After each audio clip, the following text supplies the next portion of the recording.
Well, I'm on the farm today, and over here with the 886 International, and I've got my flex wing mower on the back, and I want to do a video of what I do every year is try to make a prediction on what the hay season is going to be like, the yield, the quantities, the market, that kind of thing.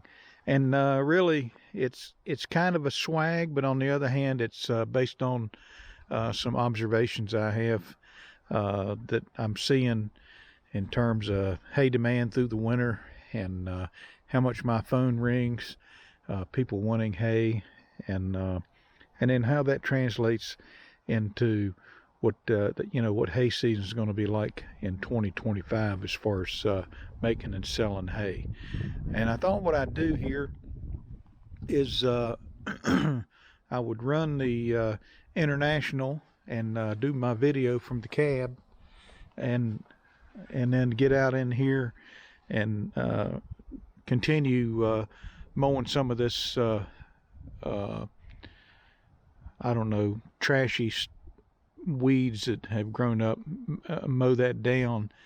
And I had another video that was that I put up working that. But in any event, this is a really bumpy field where I've run a field cultivator through it, so I'm just going to slow it down, the tractor speed down, so I'm not beating myself and the cutter to death, and maybe the audio will be a little better and maybe less shaky. So let me get this tractor out, and we'll go from here.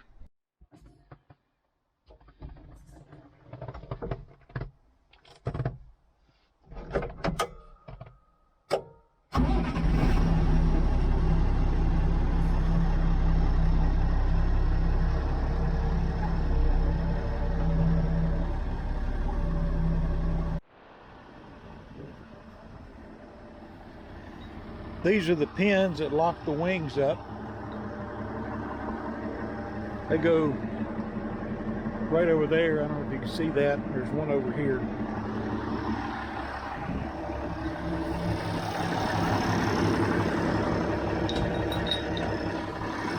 All right, let's get going.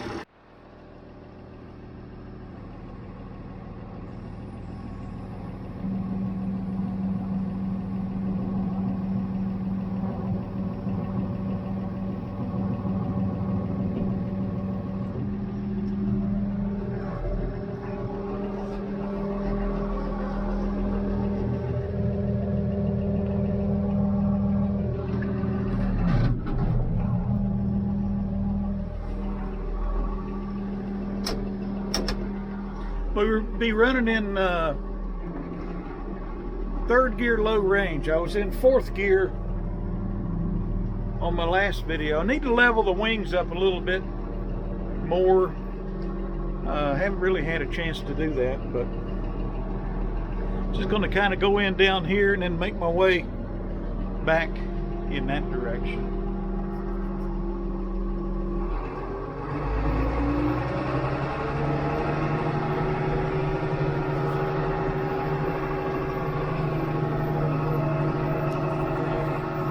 Try not to run over stuff like that sheet of plastic out there.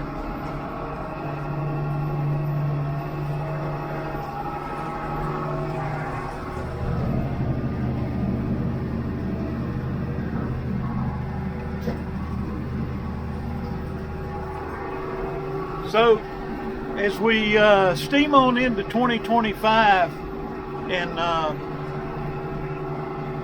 looking at the hay demand as we're coming out of spring, coming out of winter, and we're already into spring, and what I'm seeing is there's hay available. Some of it's pricey and some of it's not so pricey, but I don't think there's hardly any horse quality hay out there. And the people that I'm seeing that are selling it, I think they're bringing it in. I think they're bringing it in from out of state. And so it's really expensive. And then the round bales, of course, you know, you can truck those in. I think people are doing that, and so I think the prices are pretty good on round bales, but I don't think any of it is really horse quality. It's kind of cow quality hay,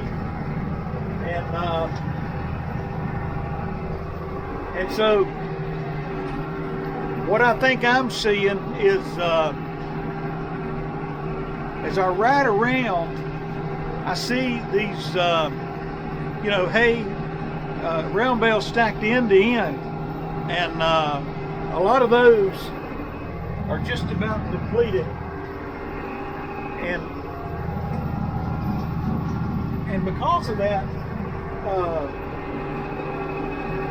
I don't feel there's going to be a lot of carryover, at least not around here. And so that presents a problem for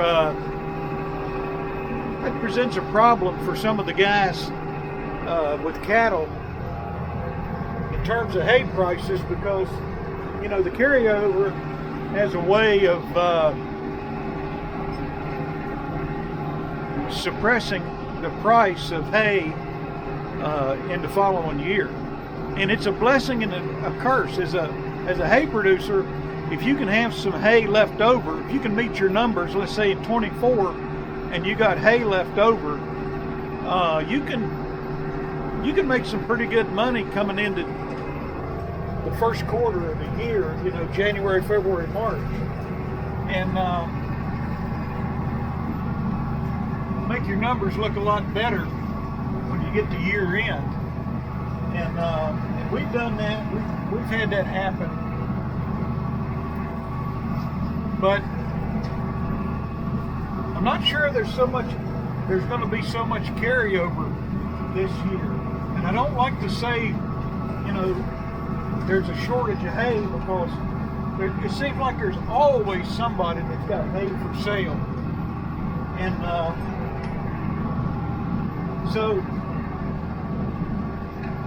and it's amazing how somebody else's hay will sell and yours won't, you know, for a variety of reasons. But I don't think there's going to be a lot of carryover. And one of the things I'm hearing that I've read about is that some of these farmers are very wary of a drought for 2025, and you know, who can see in the future, but I read that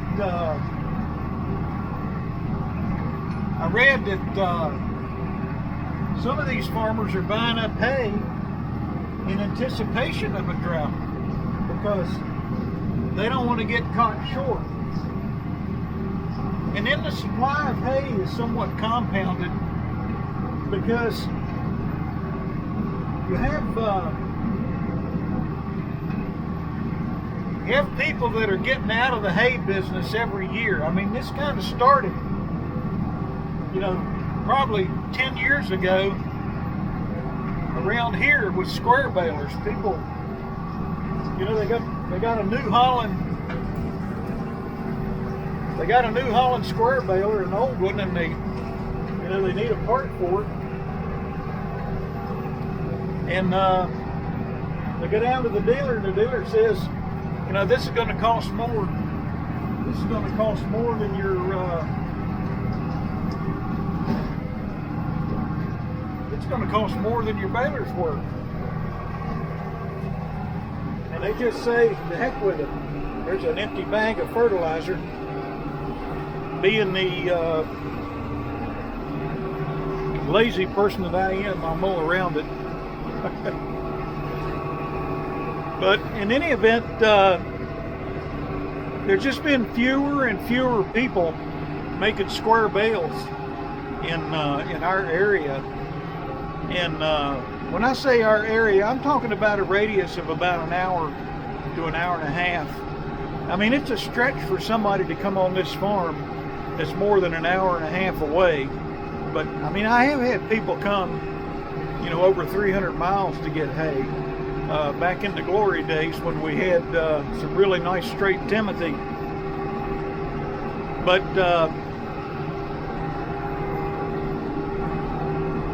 no, but as the people with square balers have gone out, and I think a lot of them were just older farmers that were, you know, they had a mill job in town and they had some cattle and they would sell their surplus hay, or maybe they got rid of the cattle and they were just keeping their taxes going by making hay on the place and showing some revenue. But there's just fewer and fewer guys making square bales in our area. And if you go out, you know, you go north of here and to the east, there's a lot of people that have these 21 bale bundles. You know, they got the bale bearings and they got the Massey Ferguson Heston inline baler. I mean, they got a lot of money tied up in their hay, and I'm not sure they're selling it at, you know, the same price that I sell hay on this farm. I can get a pretty good penny out of a nice bale of Timothy, but and then, you know, in some second cutting, but it's I don't think those guys are ready to compete on the price levels that I'm working with, and that people are willing to pay.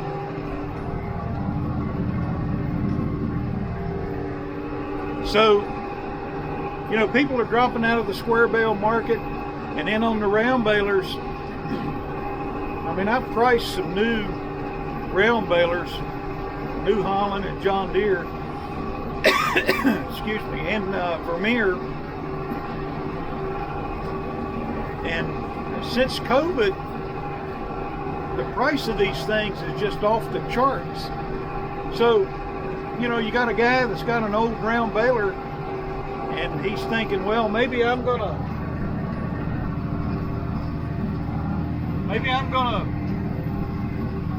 upgrade here, but he just doesn't have the acreage and he doesn't have the acreage to pencil out a round baler. Not the way round bales. I'm actually going to run over that bag, see how much it shreds. In my place, I'll do as I wish. Well, looked like it came through intact. Anyway, you know, who wants to spend $50,000 on a round baler and then maybe make, you know, 100 round bales? How does that pencil out? And so, I think there are fewer people making round bales, but there's still an abundance of round bales around, and we just don't get a very good price for a round bale in this area. There's so many of them, and the quality varies a lot. You know, people baling up weeds and calling it hay, and I don't know. We may get down to where it's just round bales, because maybe physically that's all I can do. But I think there are fewer and fewer round bales, and I think that even though I say there's a lot of them, I think a lot of people that would sell a round bale are feeding their own cattle. So I said all that to say this. As the supply coming out of 2024 is dwindling, and as farmers buy hay in anticipation of a drought just to get ahead, I think it really limits the carryover and causes demand for hay coming into 2025. So the question is, how much hay is going to get, how much hay is going to get made? Well, we're expanding on this farm. I mean, this field is going to get worked up and put in something this spring. I might put it in teff grass. And I mean, everything's starting to turn green, but I think that we're going to be increasing our hay production to some extent. At least we're going to increase the acreage that we're covering. You saw my video on the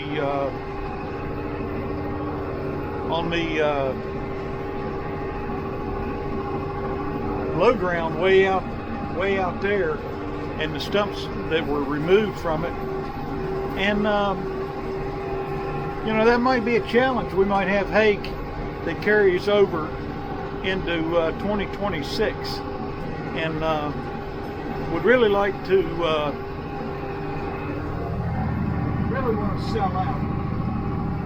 There's that fertilizer bag.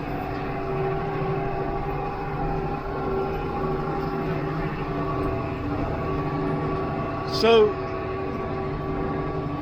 to me, the way to get your hay out of your barn is twofold. One of them is you can price it so low that people are going to come buy because they're buying on price, but also make a quality hay, and that's one of the reasons we like Timothy.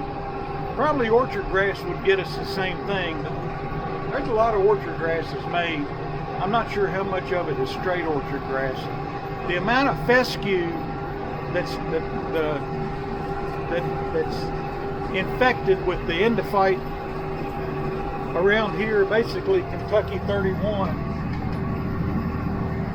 is off the charts, and everybody complains about it, but everybody feeds it. They buy round bales where the fescue's in it, and they graze their cattle on it. But when it comes time to buy a bale of hay, sometimes, particularly horse people, can be a little finicky about buying the hay, because it's got quote unquote fescue in it. But if the price is low enough, they'll buy it. And but you're not going to get a big price on a round bale or square bale of fescue. You might make some hay, and it's a durable stand. I mean, you can plant a field of fescue, and it might last you. It might literally last you the rest of your life. I tell you, this thing is cleaning up this field really nice.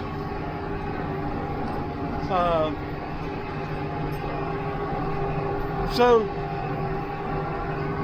where do we stand going into 2025 with hay? What's the final prediction? Well, my view is there's going to be plenty of demand for quality hay. If you got hay that's straight orchard grass, alfalfa, Timothy, even a mix of orchard and alfalfa, you're going to sell it, you're going to get a good price just because it's a quality product. If you're selling mixed grass hay and it's fescue, then you're not going to get as much money out of it. You're probably going to have to lower your price or rely on a shortage in order to move it. And so that's not a good place to be, I don't think, is, you know, lower price and let's have a shortage of hay before I can sell anything. So as we steam into 25 and beyond with my retirement, we want to whip these fields into shape and have some really quality grass. And but I think the round bales, I think they're going to be tough to sell, simply because they're just everywhere. And even if not as many people are making round bales, I think round bales are everywhere. And I don't know, I'm very skeptical of the round bale market. I mean, we got a round bale, we're going to try to develop a following for them, but I think it's going to have to be a better quality hay than just mixed grass. But I think we're going to make a lot of round bales this year, and probably be storing them outside. I'm very skittish about putting a round bale in my barn, because it just, to me, the fire potential of a round bale is not a good situation. And but they'll definitely be an integral part of our haymaking this year, and I'll probably run this International on the round baler a lot.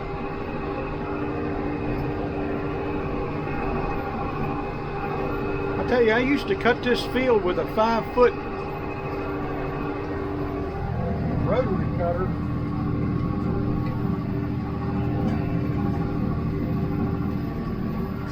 It would take forever. This is going pretty fast. And then I got some places up there and another place up there. But so the forecast for haying around here, I think it's going to be a mixed bag. You got quality hay, you'll move it and you'll get a decent price. If you just got mixed grass hay, squares or round bales, that might not be quite as favorable in terms of selling hay. But you know, a bale of hay in the barn is money in the bank. So we're going to make as much as I reasonably can, and then you know, see what we got going into the fall and winter. And in 2026, I'm hoping there'll be more field renovations and better hay that'll help the bottom line.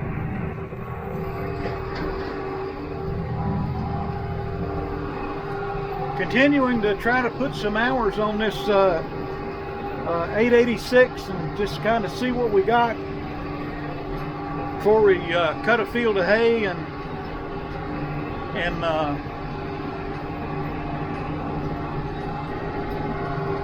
you know, lose a cut of hay because the tractor won't run. So just running the bush hog like this is a good thing, and I'll be looking for leaks and anything else that might crop up. And then I'll have more on this flex swing mower, bush hog, whatever you want to call it, as time goes on. So let me wrap up the video there. That's kind of my hay prediction and rambling here in the International 886